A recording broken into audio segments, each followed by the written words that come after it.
Oke, kita langsung ke Prof. Burhan dulu deh. Prof. Burhan, ini untuk potensi satu putaran nanti dalam Pilpres seperti apa? Tadi kan disampaikan oleh teman-teman di studio bahwa ada upaya mengkondisikan supaya ini bisa satu putaran. Seperti apa, Prof. Burhan?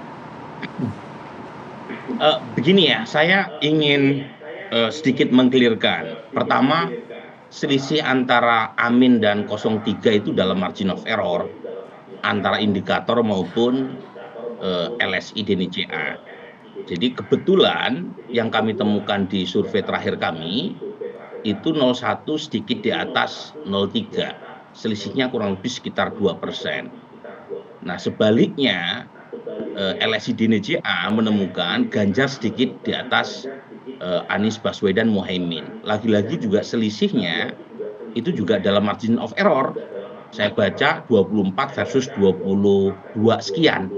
Jadi lagi-lagi dalam posisi di mana selisih tidak signifikan secara statistik, itu bisa jadi pasangan tertentu bisa berbeda peringkatnya, tetapi perbedaannya tidak konklusif secara statistik.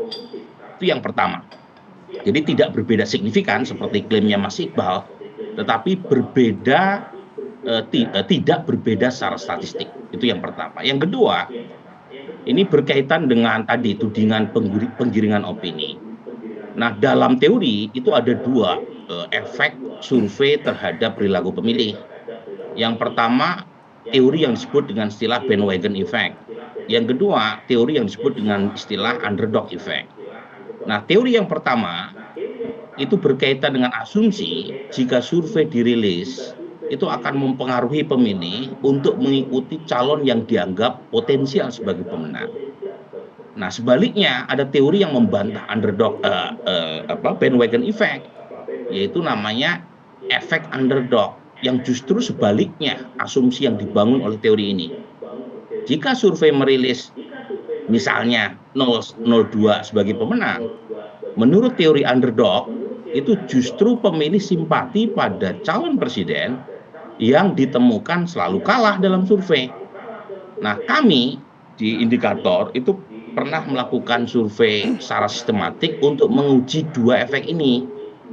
Dan efek ini tidak terbukti secara elektoral, baik bandwagon maupun underdog effect. Jadi kami tidak menemukan bukti yang meyakinkan bahwa jika survei dirilis, itu kemudian pemilih akan berbondong-bondong ikut kereta pemenang. Contoh ya, selama 2021, 2022, sampai 2023, itu yang sering kami prediksikan unggul dalam survei pada saat itu adalah Ganjar Pranowo. Dan waktu itu Bung Masinton nggak pernah protes ke saya tuh. Hampir 2 tahun kita temukan Ganjar Pranowo unggul. Dan kalau misalnya teori bandwagon effect ini terbukti, harusnya makin banyak dong dukungan ke Ganjar. Bukan hanya saya, semua lembaga survei menemukan saat itu Mas Ganjar berada di peringkat teratas dengan selisih yang signifikan. Tapi kan ternyata enggak gitu. Atau sebaliknya, kalau misalnya teori underdog effect terbukti, harusnya capres yang berada di bawah juga unggul terus. Jadi dua-duanya tidak terkonfirmasi secara meyakinkan. Jadi poin saya gitu ya, saya tidak ingin mengatakan bahwa survei ini hasil akhir. Survei itu valid pada saat data collecting itu dilakukan. Dan karena survei pemilu itu bersifat random parameter, ada banyak variabel yang bisa berubah seiring dengan berjalannya waktu. Apalagi survei juga mengandalkan respon dari pemilih, ada namanya respon bias ya. Kalau misalnya respondennya tidak jujur ya tentu, atau berubah pilihannya, prediksi survei bisa salah. Dan karenanya semakin sering survei dilakukan jelang pemilu, semakin baik kualitasnya. Nah, tadi beberapa yang disebut sebagai contoh survei meleset, itu survei yang dilakukan beberapa bulan sebelum pemilu. Nah, kalau misalnya kita tidak percaya survei, kenapa kita percaya sama quick count? Padahal quick count sama survei sama-sama pakai statistik, pakai sampling. Jadi yang berbeda adalah parameternya. Kalau quick count itu parameternya sudah fix, karena data rekapitulasi suara sudah dihitung di TPS. Kalau survei pra-pemilu itu parameternya random, karena masih ada perubahan Prof. waktu, Burhan. dan di situ ada informasi Ya, yang oke. baik buat semua paslon untuk bekerja secara sistematik dalam rangka ya upaya untuk memenangkan hasil akhir nanti. Begitu kira-kira. Oke, kita Ini tangkap saya poinnya, Prof. ngomong begini Burhan. sambil Kita ngoreksi nilai gitu ya, menikmati Oke. perdebatan. Oke, kita langsung ke Mas Aji. Mas Aji, ini kan tadi kan Mas Aji menyampaikan bahwa ada potensi untuk satu putaran, tapi kan realita politik per hari ini 01, 03 juga tengah bangun komunikasi, itu diamini oleh masing-masing dari paslon begitu, dari tim ses. Nah, ini kita melihat fenomena ini seperti apa? Apakah memang ini ada upaya untuk mencegah supaya satu putaran atau bagaimana sebetulnya? Iya, sebetulnya gini ya. Kita dalam survei yang kita rilis kemarin, kita sampaikan bahwa potensi satu putaran maupun dua putaran itu peluangnya 50-50. Okay. Tapi kami sampaikan bahwa kenapa satu putaran terbuka opsi dalam Pilpres ini, karena tren kenaikan dari pasangan 02. Walaupun kalau kita hitung secara kalkulatif ya, posisi hari ini 46,6 ditambah sama margin of error survei kita misal 2,9%, memang belum menyentuh angka 50%. Okay. Nah, tapi memang ada potensi menuju ke sana kalau kemudian kenaikannya konsisten. Ya. Yang kedua adalah kalau kita lihat situasi per hari ini, sebetulnya memang masih ada waktu 20 hari ke depan yang kemungkinan dinamika elektabilitas itu bisa terjadi ya. Pertama karena masih ada beberapa momentum penting ya. Satu, debat cawapres, kemudian kedua debat capres. Kalau kita lihat dari sisi terpaan debat capres per hari ini memang jangkauannya makin besar. Walaupun dalam survei kita menemukan bahwa hanya sekitar 46% yang menonton debat capres, tapi kita lihat bahwa dengan adanya sosial media yang begitu powerful sekarang, maka sebetulnya konten-konten debat capres itu kemudian bisa menyebar secara luas. Sehingga saya pikir ini juga menjadi faktor yang bisa mempengaruhi ya. Sehingga saya pikir peluang pasangan 01, 03 dalam 2 kali debat ini bisa kemudian dioptimalkan untuk bisa mengejar ya ketertinggalan. Yang kedua adalah komunikasi 01, 03 itu gimana? Ya saya pikir ini Mas kan Haji melihatnya. Ini sebetulnya juga sebuah langkah politik untuk menyiapkan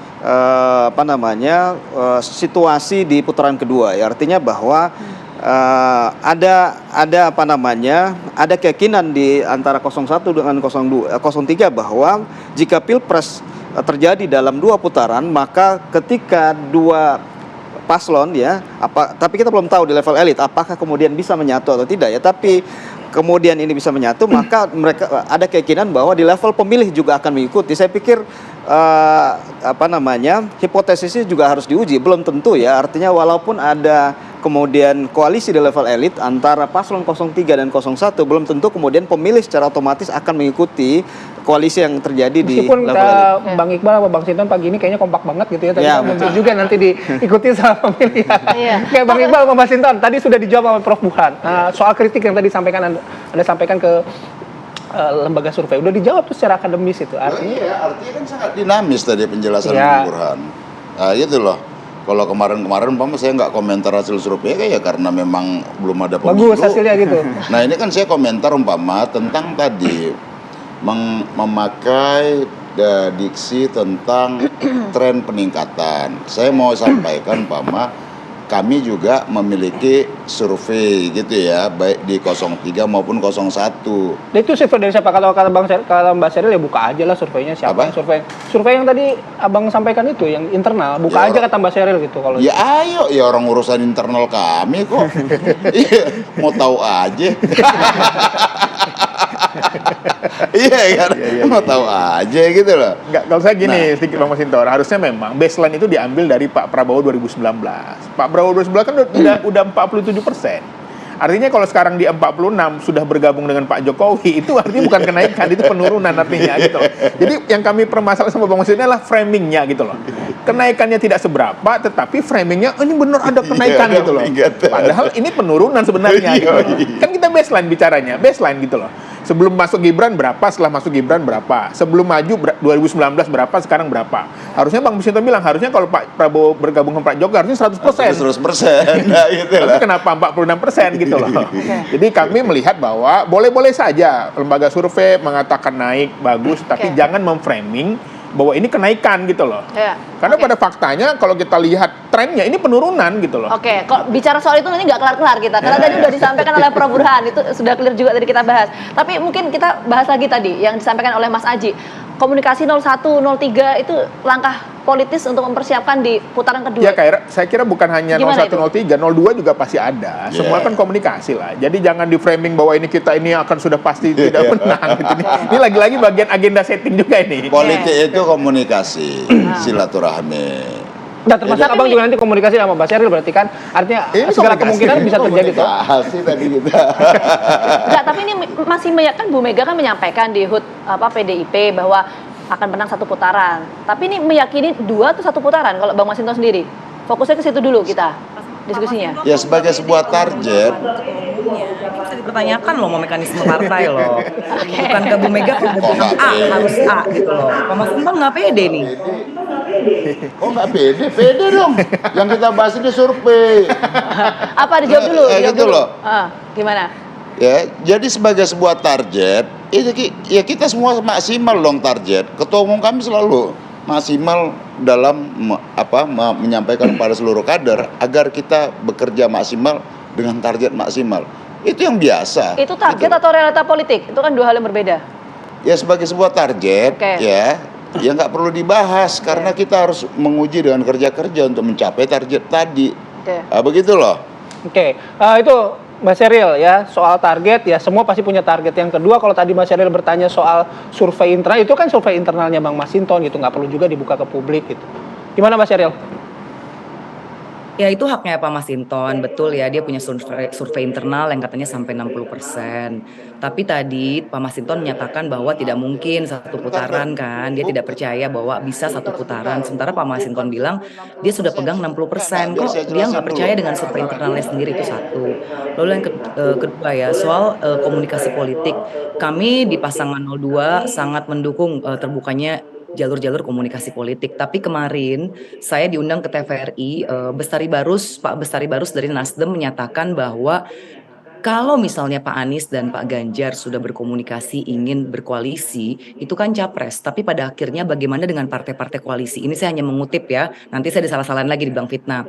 Nah, saya rasa itu benar ya, karena gini, boleh saja di elit partai ingin berkoalisi. Tapi pada akhirnya yang menentukan adalah rakyat yang mencoblos di TPS. Dan saya menduga tidak semudah itu mengkonsolidasikan pemilih dari 01 dan 03 di kalangan grassroots. Karena ada ideologi yang berbeda.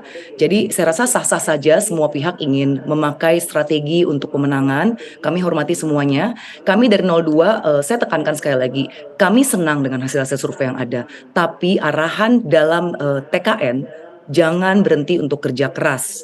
Dan saya ingin menghimbau, tolonglah ini apapun hasil keputusan dari TPS nanti, dari rekapitulasi suara, kita harus menghargai siapapun pemenangnya. Misalnya Pak Ganjar dan Pak Mahfud menang, kami akan menghormati. Kalau Pak Anies dan Pak Pak Caimin menang, kami juga akan menghormati. Jadi di sini loh kita harus menunjukkan bahwa kita bisa melaksanakan pesta demokrasi dengan kelas yang tinggi gitu loh.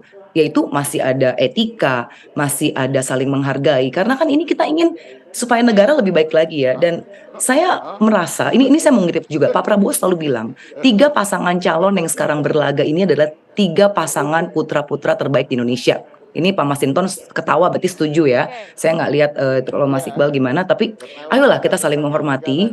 Kita jangan sedikit-sedikit bilang curang. Ini kan seperti anak kecil lagi main gundu.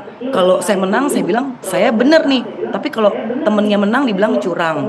Nah ayo kita bergeser dari pola-pola anak kecil main gundu seperti ini begitu loh. Saya rasa dari saya itu aja. Oke. Jadi saya mau jelasin dulu tentang 60% tadi ya. 60% itu tadi kalau kami mengkompilasi data yang ada hasil survei ke teman-teman 01 dan 03, bukan 60% ke Ganjar Mahfud saya katakan gitu loh. Biar benar dulu tuh. Nah, kemudian tadi persoalan mengedepankan klarifikasinya Pak Mas Hinton. Ya, terima kasih Mbak Sheryl, sehat selalu. Oke. Waktunya Terakhir sedikit aja. Ya, jadi yang harusnya memang kalau kita setuju ke kanak-kanakan tadi ya, makanya memang kalau habis debat itu jangan berkuar-kuar di luar lagi. Nah, terakhir pantun buat Mbak Seril ya, makan bakso di rumah Pak Raden. Cakep. Warungnya di sebelah warung Pak Latif. Kalau percaya survei calon presiden, percaya juga survei legislatif. Oke, silakan singkat Mbak Sheryl. Silakan, Mbak Sheryl, Mbak Sheryl singkat saja. Oke, kalau gitu. Oke, baik, terima kasih Mbak Sheryl, Bang Masinton, Bang Iqbal, terima kasih Prof Burhan, terima kasih Mas Aji, Mbak Sheryl, mantap. Tapi apa yang disampaikan Mas Aji juga tadi kan menarik juga ya. Betul, ketika survei adalah sampel itu kan didatangi. Nah, yang menentukan adalah nanti Anda mau nggak datang ke TPS memilih calon presiden Anda. Itu yang akan bisa menentukan suara dan kemudian juga bisa menentukan siapa yang akan memimpin negara ini 5 tahun Ya, ke depan. banyak variabel yang menentukan ya soal tingkat keterpilihan. Sekali lagi terima kasih untuk seluruh narasumber yang sudah hadir pagi hari ini. Terima kasih banyak, sehat selalu.